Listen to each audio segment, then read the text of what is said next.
อำเภอเกาะคาจังหวัดลำปางถ้าหากว่าเราท่านทั้งหลายมาเยือนถึงนั่งรถมาก็ได้ชื่อว่ามาถึงเขลังนครเมืองลำปางแล้วก็ซึ่งว่ากันโดยสถานะแล้วรถม้าก็คือรถแท็กซี่ท้องถิ่นที่บริการยาวนานตั้งแต่สมัยรัชกาลที่5โดยมีบทบาทสำคัญ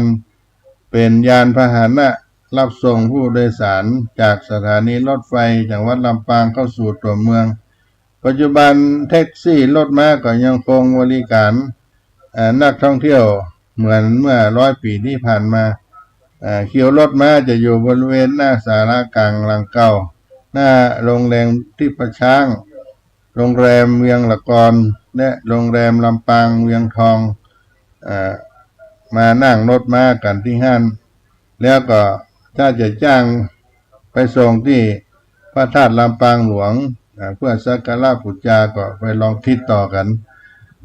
นี่เป็นพระธาตุดวงที่2ของนักกษัตริย์ปีเกิด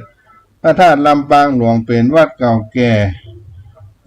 ที่อยู่คู่เมืองเขลังนครเมืองลำปางมาแต่สมัยพระนางจามเทวีพระแม่เจ้าจามเทวีเมื่อราวพุทธศตวรรษที่20และแม้จะผ่านเวลามานานหลายศตวรรษ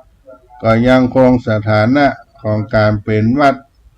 ไม้เก่าแก่ที่คงความสมบูรณ์ที่งาม